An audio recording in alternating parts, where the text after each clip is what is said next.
It began with sound, not of guns or engines, but of steel. The clang of hammers on factory floors, the hiss of molten metal poured into molds, the rhythmic heartbeat of assembly lines stretching farther than the eye could see. America's war did not start on the beaches or in the skies, but in the hands of men and women who worked 12-hour shifts under the glare of factory lights. In Detroit, Cleveland, Pittsburgh, Seattle, sparks flew like fireworks as machines once meant for cars and refrigerators were reborn to build tanks, jeeps, and bombers.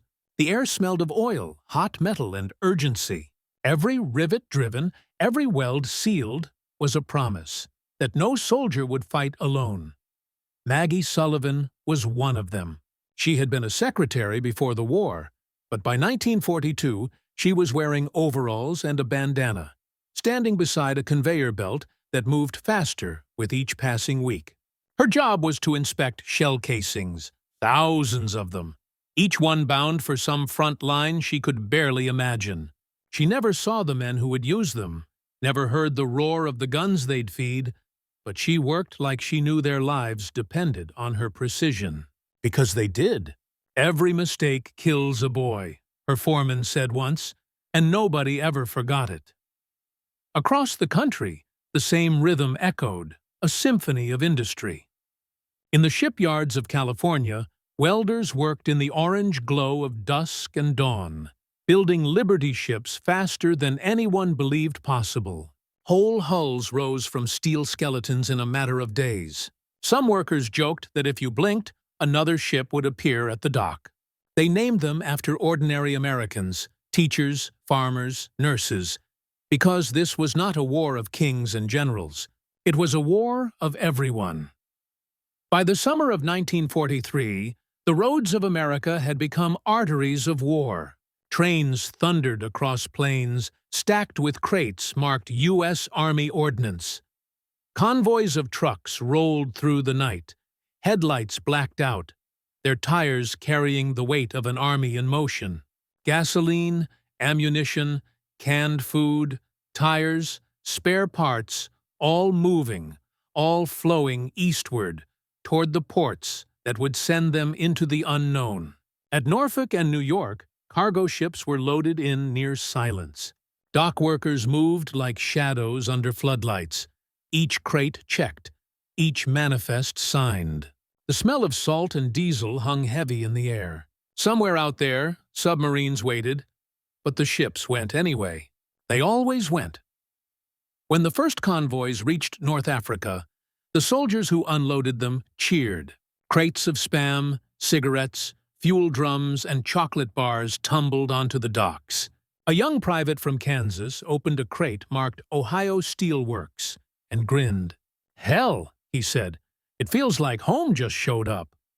And in a way, it had. Behind every crate was a face. Maggie in her factory, the dock worker at the pier, the engineer who drew the blueprint for the truck that carried it. The war was global, but the lifeline was American. From the wheat fields of Kansas to the refineries of Texas, the country pulsed with purpose. Gasoline became more precious than gold. Pipelines snaked across the land, carrying the lifeblood of machines that crawled, rolled, and flew. Trains ran 24 hours a day, some driven by teenagers barely old enough to shave.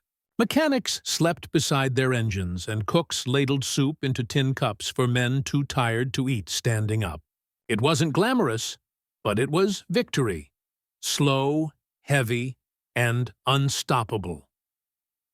Thousands of miles away in England, Captain Jack Turner stood on the damp tarmac of an airfield, watching a convoy of trucks rumble in. Each one bore the same white star. Inside were the things that made war move: jerry cans, oil drums, spare tires, boxes of ammunition. He'd seen men freeze for lack of fuel, tanks stop cold because a single supply truck got lost in the fog.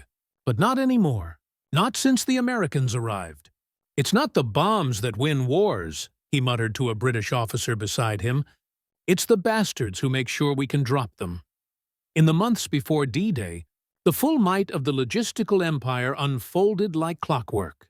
Across Britain, meadows turned into depots, barns filled with rations, and hedgerows hid endless lines of trucks.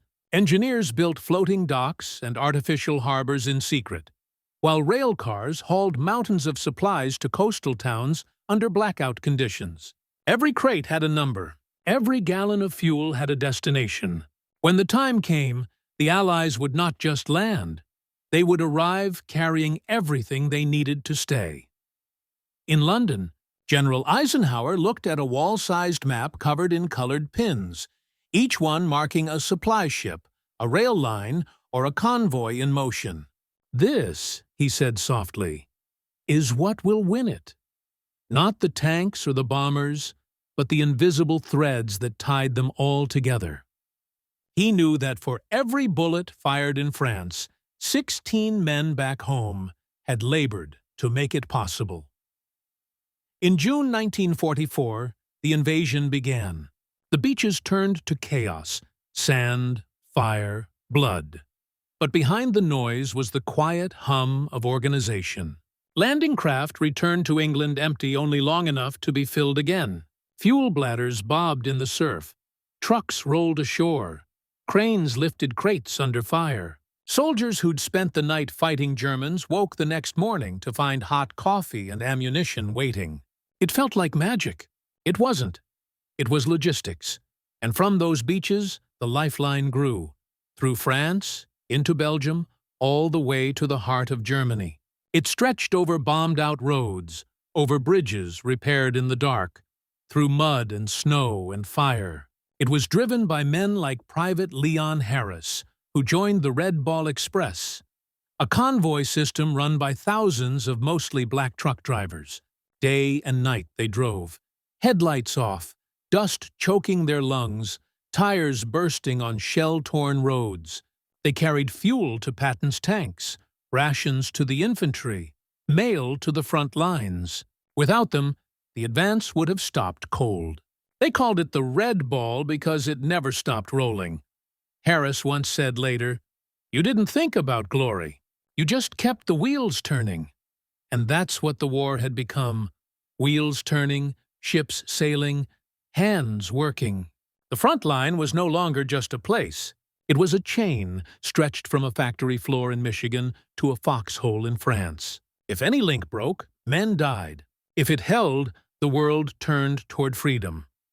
The winter of 1944 hit Europe like a curse. Snow smothered the roads, fuel froze in barrels, and trucks ground to a halt in drifts taller than a man. The front lines blurred as fog rolled in from the Ardennes, thick enough to hide whole divisions. For the men of the Red Ball Express and the Army's Quartermaster Corps, it wasn't just the enemy they fought anymore. It was the cold, the exhaustion, and the endless demand for movement. Every bullet fired in the snow needed a gallon of fuel, a tire that wouldn't blow, a driver who wouldn't quit. Private Leon Harris hadn't slept in 36 hours. His truck, an olive-drab GMC nicknamed Bertha, was caked with ice, the canvas roof sagging under the weight of snow. His hands, cracked and raw, shook on the wheel as he pushed forward through the darkness. The headlights were painted blue to stay hidden from the Luftwaffe, but the only thing he could see was the ghostly outline of the truck ahead of him.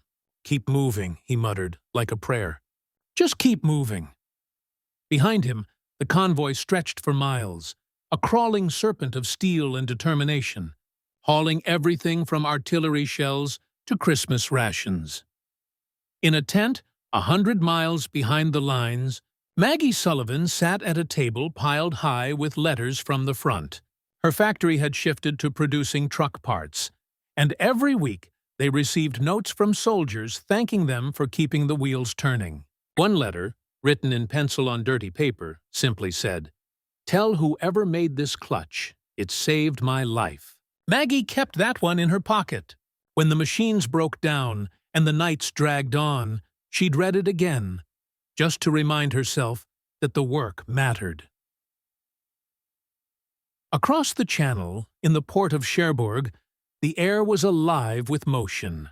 Ships creaked against frozen docks, cranes groaned under the weight of crates, and soldiers shouted orders through the wind. The smell of salt and fuel mixed with the tang of wet rope. Major Paul Reed, a logistics officer, stood on the pier with a clipboard in his hand and a cigarette frozen to his lips. He'd been awake for 3 days, trying to keep the flow steady. "Every damn crate is a heartbeat," he said to no one in particular. "If it stops, so do we." In the forests of Belgium, the Germans were moving again. The Battle of the Bulge had begun, and chaos rippled through the supply lines. Fuel depots were raided, convoys ambushed, bridges blown apart. The snow turned red where the fighting was worst, but still, the trucks came. They detoured through back roads, crept through villages by moonlight, carrying jerry cans and hope. When tanks ran dry, drivers siphoned their own fuel to keep them going. One convoy reached Bastogne through enemy fire, headlights blazing, engines screaming in defiance. The men of the 101st Airborne cheered as the first trucks rolled in. Inside the lead vehicle, Harris slumped over his steering wheel, asleep before he even knew he'd stopped. Back home, the factories never slowed. The snowstorms that buried Europe only made America work harder. Women wore gloves inside to save on heating oil. Children collected scrap metal, and rail engineers learned to keep trains running through blizzards. Coal trains thundered through the night toward the steel mills, while in the refineries of Louisiana, oil bubbled and burned day and night.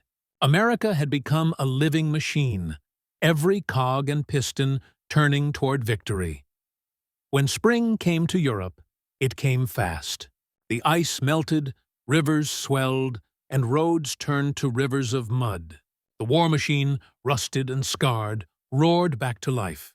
Patton's tanks surged east again, engines fed by an ocean of fuel.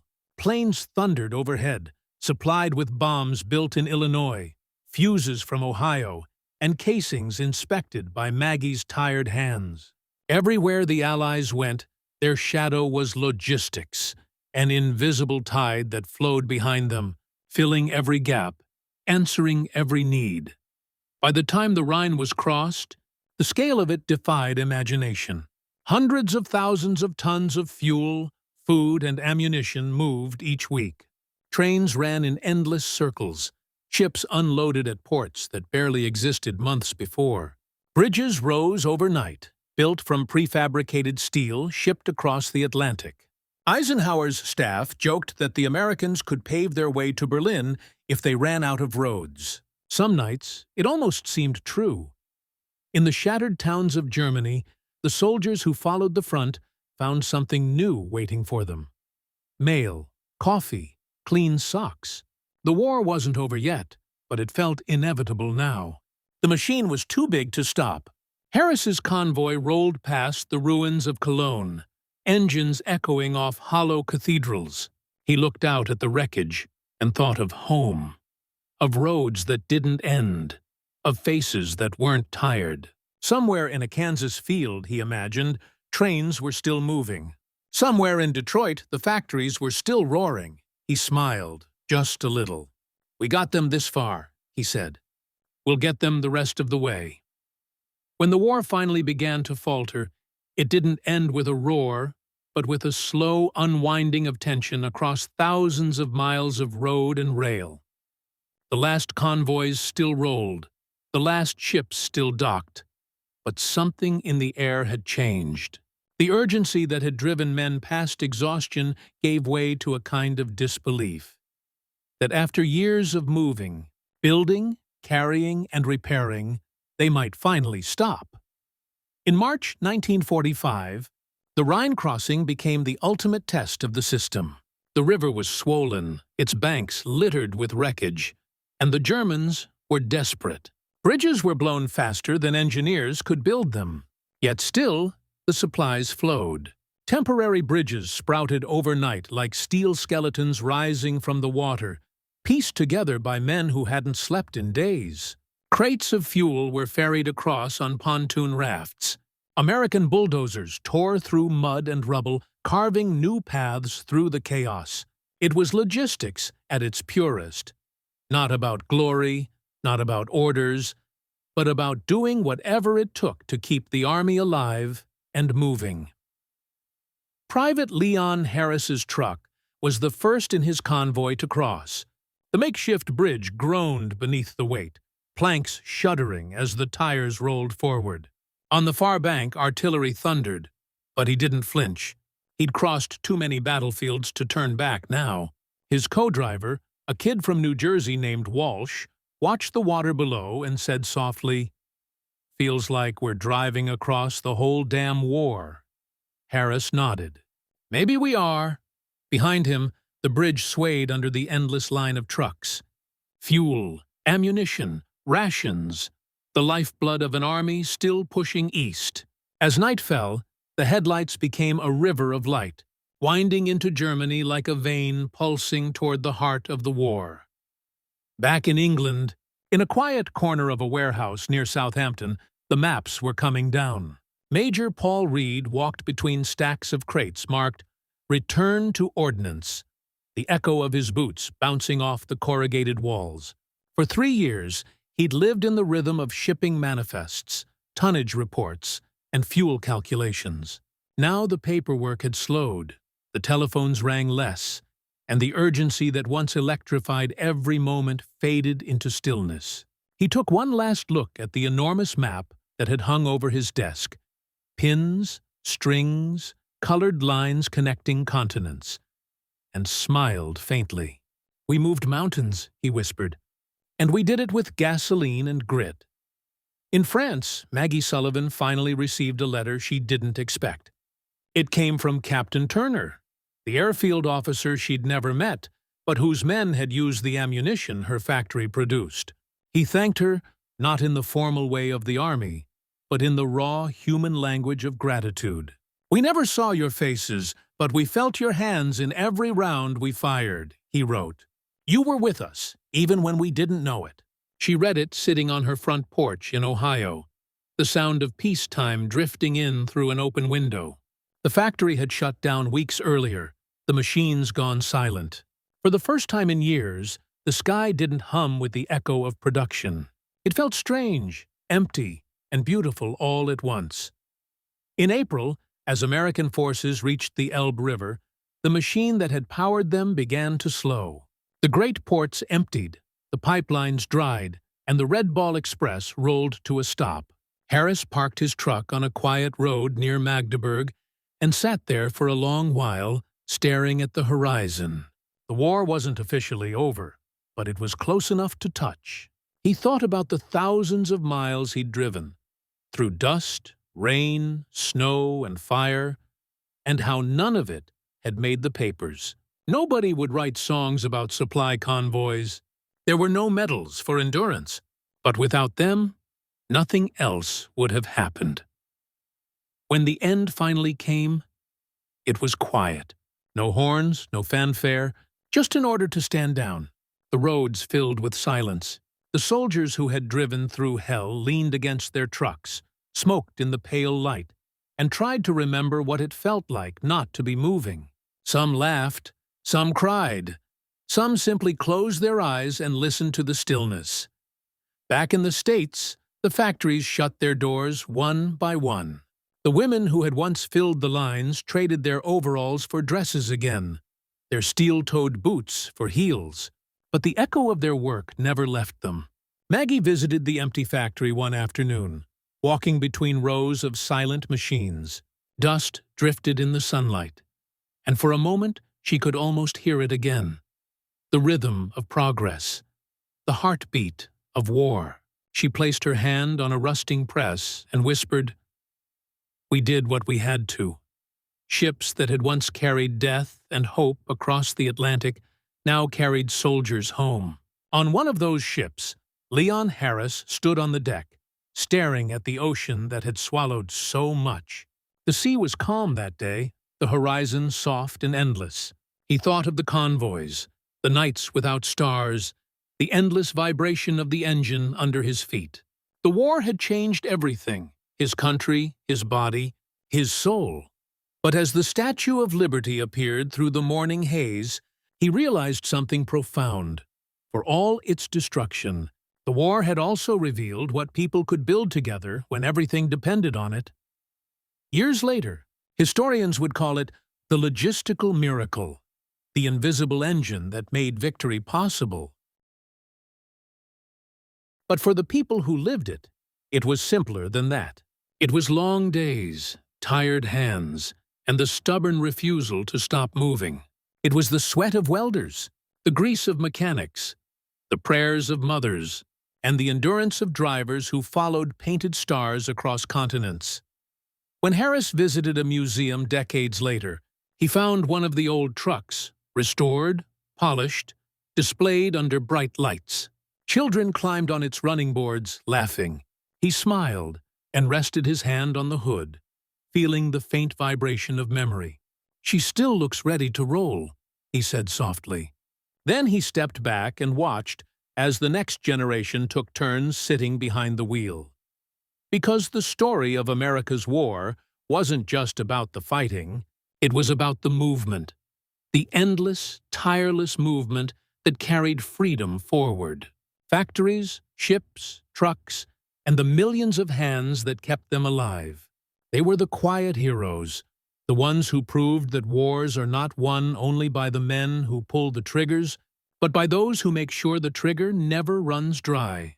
And in the long silence after victory, the sound that lingered most wasn't the echo of gunfire.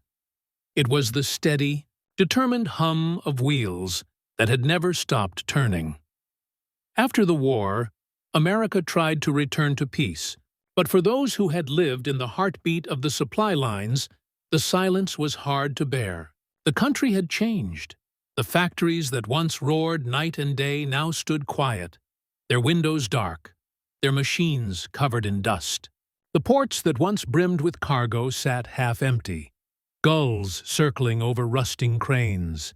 Yet, beneath the stillness was something lasting, invisible but alive, the knowledge that they had done something that had never been done before. They had built a network so vast, so precise, so relentless, that it had spanned oceans and broken empires. Maggie Sullivan found work again at the same plant, now turning out washing machines instead of shell casings. Sometimes she'd stop mid-shift and listen to the new rhythm of the line. Slower, softer, less desperate. She missed the urgency, the feeling that every piece of metal she touched might save a life. Once, a young worker asked her if she'd been there back during the war. She smiled and said, "Yes, every bolt I tightened back then could have been a heartbeat." The girl laughed, not understanding, but Maggie didn't mind. The war had belonged to her generation, and she carried it quietly, like a memory folded inside her pocket. Leon Harris never drove trucks again. He settled in Alabama, built a small garage, and spent his days fixing engines that would never see battle. Sometimes when a car's motor coughed and sputtered, he'd pat the hood and say, "You've just got to keep moving. That's all." He kept a small black and white photo on his workbench. His Red Ball Express convoy crossing the Rhine, snow on the ground, smoke in the sky. People asked him about it now and then, but he never told them everything. He'd just smile and say, "That was a good truck. She never quit." Major Paul Reed stayed in the Army after the war, helping rebuild Europe through the Marshall Plan. He saw the same supply networks that once carried destruction now carry hope. Trains loaded with grain instead of shells. Ships filled with medicine instead of fuel. The same docks that had launched convoys into fire now sent them into rebuilding. Once, while overseeing a shipment to France, he found himself standing beside a crate stamped Cleveland Iron Works, 1944. The paint was faded, but the mark was unmistakable. It had survived the war, returned home, and was heading back out again, not to fight, but to heal. He touched the wood and whispered, "Full circle." In the years that followed, historians, generals, and politicians all wrote about the battles, the strategies, the great leaders. They filled libraries with stories of courage and command. But the real story, the one that tied it all together, was harder to tell. It wasn't about a single moment of heroism. It was about millions of ordinary acts. A wrench turned in a factory, a manifest signed in a warehouse, a truck steered through a snowstorm. The logistics war was a quiet one, and its soldiers were often forgotten. Yet, when the world counted its victories, every one of them had the same foundation. A crate that arrived on time, a ship that didn't sink, a road that stayed open. Decades later, the Army invited Harris and others to a ceremony honoring the Red Ball Express. The veterans were old now, their hair gray, their hands calloused from years of labor. But when they stood beside the restored convoy trucks, they saw themselves as they once were. Young, determined, unshakable. A general gave a speech about unsung heroes and the arteries of victory. Harris only half listened. His mind wandered to the cold nights in the Ardennes, the hum of engines, the scent of diesel. When the applause came, he looked down at his boots and murmured, "We didn't do it for medals. We just didn't stop." That night, after the ceremony, he sat in the back of a cab and looked out at the highway lights flashing past. Trucks still rolled by, bigger and faster than his old GMC, but the feeling was the same. Motion, purpose, the endless line. He thought of Maggie, of Reed, of the nameless thousands who had built, shipped, and driven through hell so others could fight. He smiled faintly and whispered, "Still moving." In a museum years later, a little boy stood in front of a glass case displaying a faded Red Ball Express patch and a black and white photograph of a convoy snaking through the snow. He tugged on his father's sleeve. "Dad, who were these guys?" he asked. His father read the plaque aloud. "The men who kept the army moving." The boy nodded solemnly, staring at the photo. "They must have been brave," he said. His father smiled. "They were, just not the kind of brave you see in movies." And so the story endured, not in headlines or parades, but in memories carried quietly, like the hum of an engine you only notice when it's gone. The war had ended long ago, but the lesson it left behind still pulsed through every road, every factory, every convoy of trucks that kept the world moving. Victory had been built, hauled, welded, fueled, and driven by the countless unseen hands of those who understood that even the smallest gear in the machine could turn the tide of history. And if you stood in the right place, on a long empty road under a wide American sky, you could almost hear it still. The deep, steady rumble of wheels rolling east, carrying not just supplies, but the beating heart of a nation that refused to stop. Years passed, and the war that once defined their lives began to fade into photographs, archives, and documentaries. The generation that had built, driven, and sustained the war effort grew older, their stories often trapped in fading memories and yellowed letters. But for those who had lived the logistics war, the dock workers, the machinists, the clerks, the drivers, the mechanics, the echoes never quite went silent.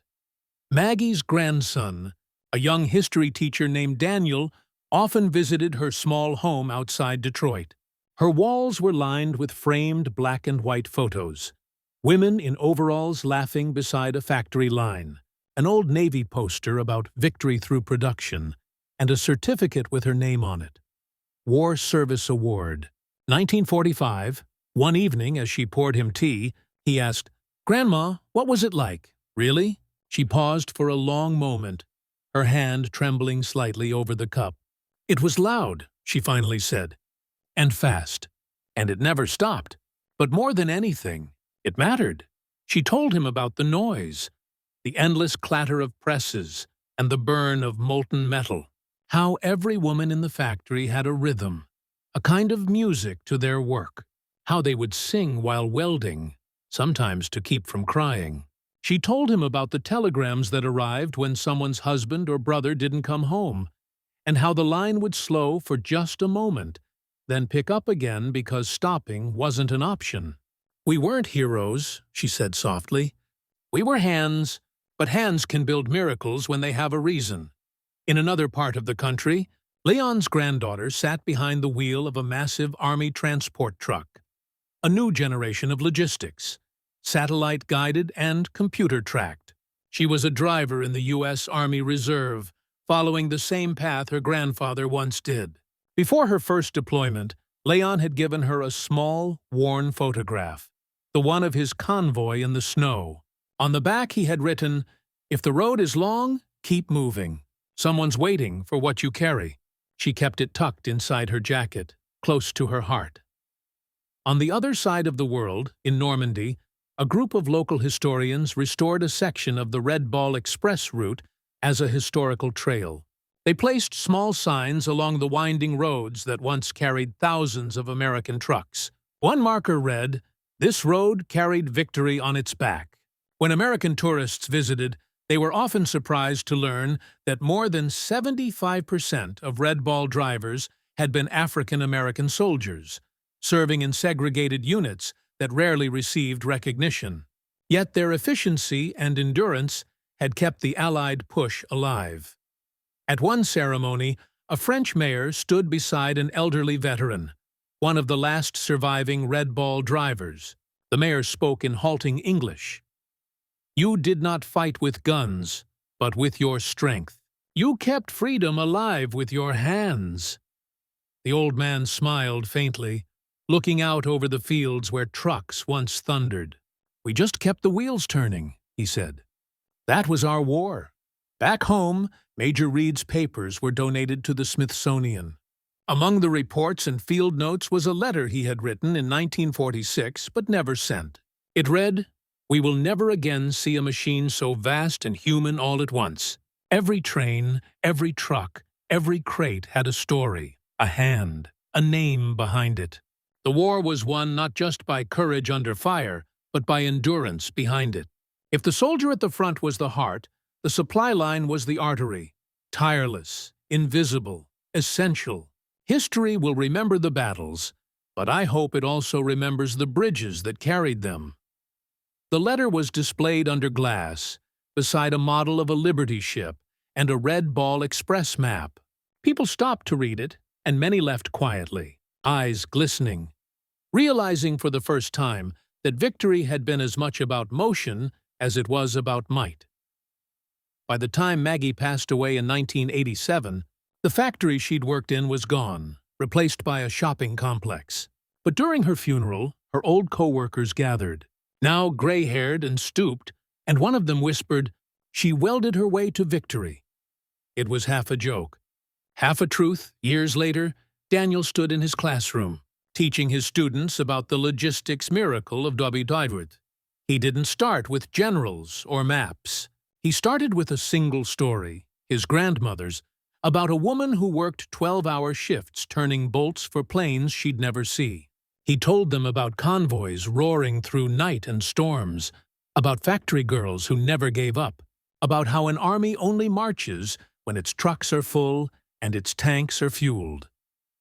When the bell rang, one of his students lingered. "Mr. Sullivan," she said, "why don't they make movies about people like that?"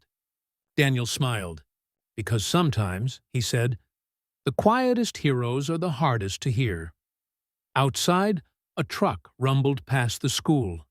Just another delivery van on an ordinary day. But in that moment, Daniel imagined it as part of something much bigger, something still alive. The endless hum of movement, the unseen engine of victory, still turning after all these years.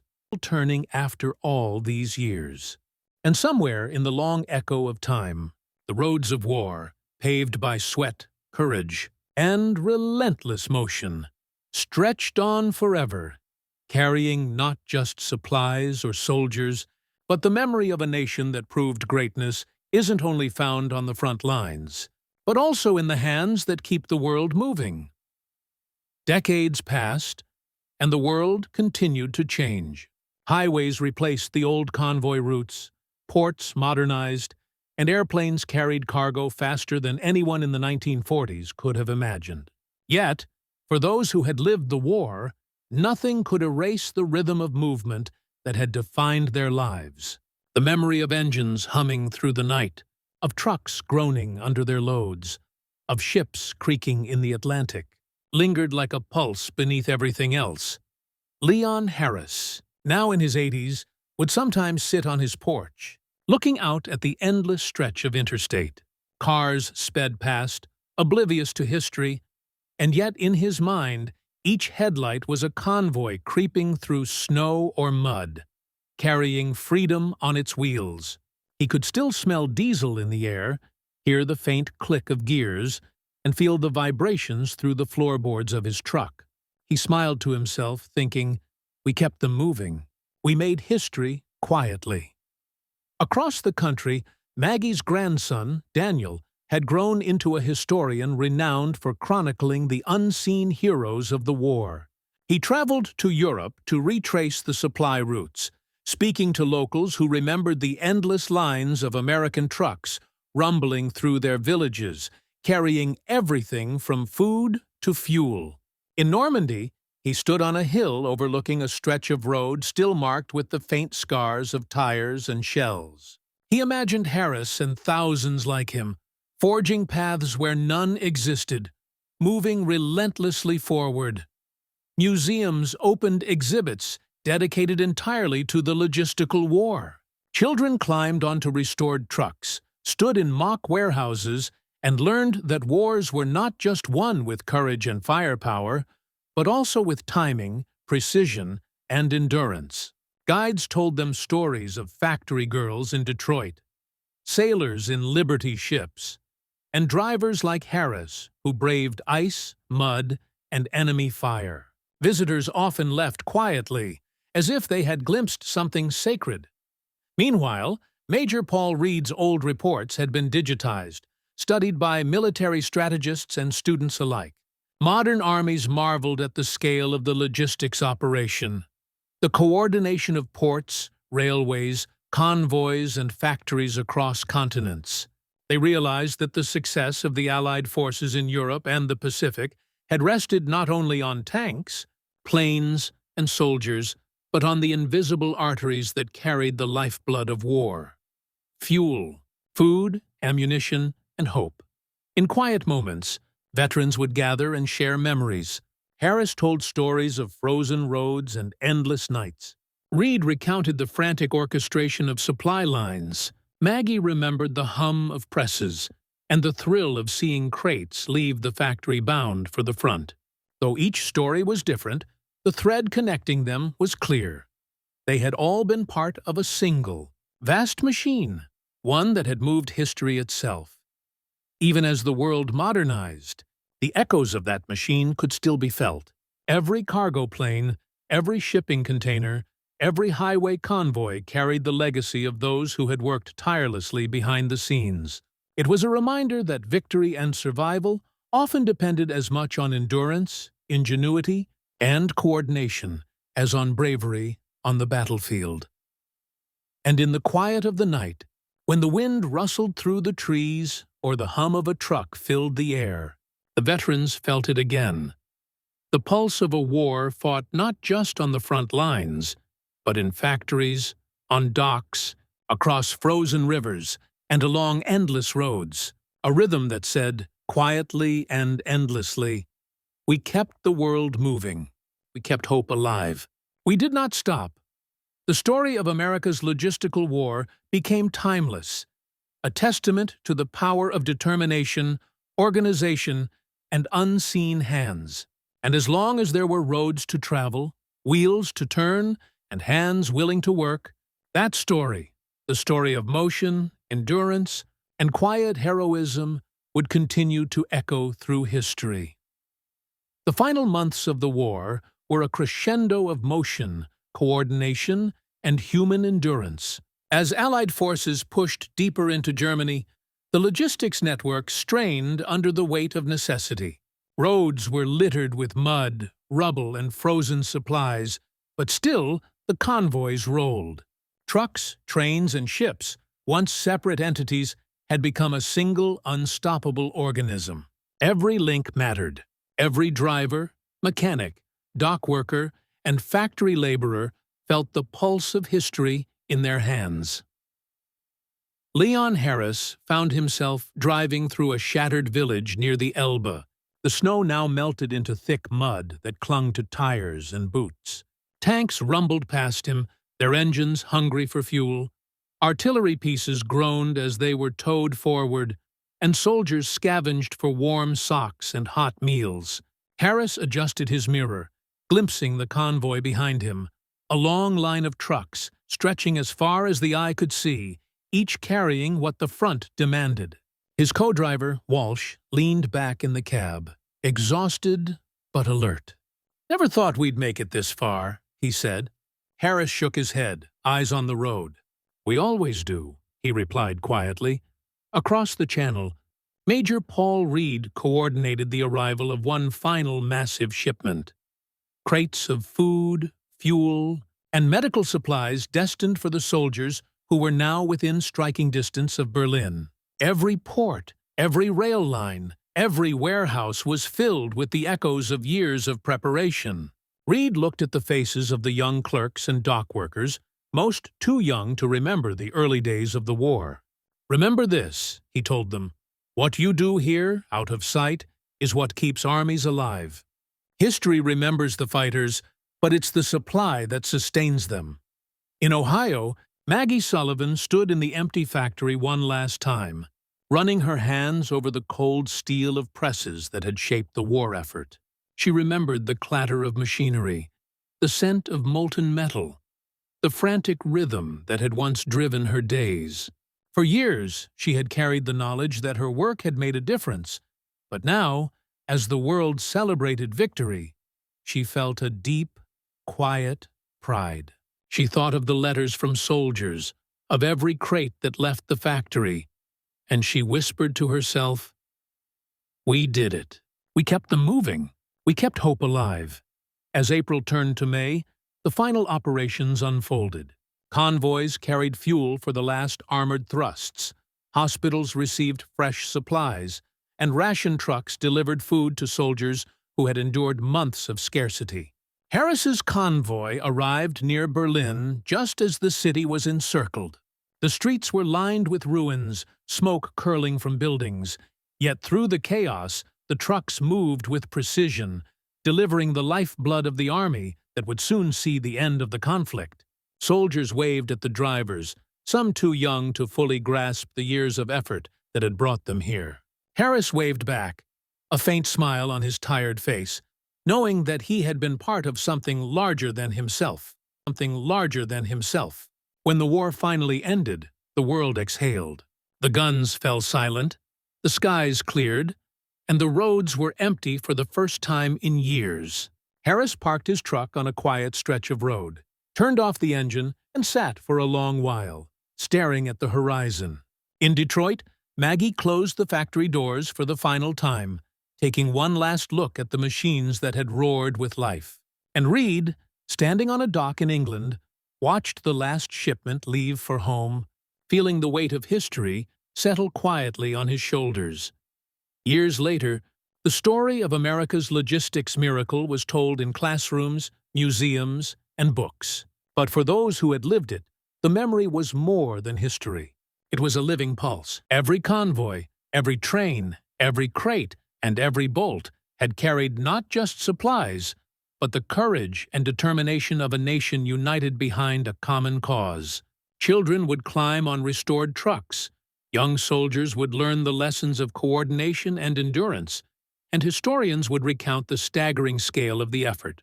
Yet none could fully capture the human heartbeat behind it. In quiet moments, Harris, Maggie, and Reed would remember the hum of engines, the clatter of factories, the endless motion of men and women who never saw medals or fame. They had been the invisible hands that made victory possible. And in that silence, there was a truth that could never fade. Wars are not won by weapons alone, but by the people who ensure the guns never run dry, the soldiers never go hungry, and the march of freedom never falters. And so the roads, the rails, the docks, and the factories of America became more than infrastructure. They became monuments to human resolve. The Red Ball Express, the Liberty ships, the factories of Detroit and Pittsburgh, the pipelines and railways, they lived on in memory and legacy, a testament to the quiet heroes who understood that motion, persistence, and teamwork could change the world. Even as the decades passed and technology advanced beyond their imagination, the story endured. For anyone who stood on a quiet highway, or walked through a museum display of trucks and cargo, or felt the pulse of a factory humming to life, they could sense it, the invisible engine of victory, the unbroken chain of hands, the heartbeat of a people who refused to stop moving, even when the world demanded everything of them. And in that heartbeat, history whispered its final truth, that courage is not only on the battlefield, but also in every tire turned, every bolt tightened, and every crate delivered, carrying with it the weight of freedom, the hope of a nation, and the quiet power of those who move the world. The war had ended, yet its echoes lingered everywhere. In the roads still scarred by convoys, in the silent docks of ports that had once thundered with life, and in the factories that now hummed with peacetime industry. For the men and women who had kept the war moving, the end was not marked by fanfare or medals, but by the slow, settling realization that they had done something extraordinary, something the world might never fully understand. Leon Harris leaned on the hood of his old truck, now parked in a quiet field far from the roar of battle. His hands, scarred and calloused from decades of driving, rested on the worn metal. He remembered nights spent in snow and mud, headlights blacked out, engines screaming under the weight of steel and fuel. He remembered comrades who didn't make it, roads that had swallowed men whole, and the relentless rhythm of movement that never let him stop. And yet, there was pride in the exhaustion, a quiet satisfaction in knowing that the wheels he helped turn had carried freedom across continents. Maggie Sullivan walked through her old factory one final time. The presses were silent, the assembly lines still, but she could almost hear the ghostly hum of production. She remembered the women who had worked beside her, laughing, crying, and laboring through exhaustion, each knowing their work mattered even if the world never saw it. The crates that left this factory had carried more than ammunition and parts. They carried hope, life, and the unseen heartbeat of a nation committed to victory. She touched the cold steel of a press and whispered, "We built history with our hands." Major Paul Reed watched the last cargo ship sail from a port in England, disappearing into the horizon.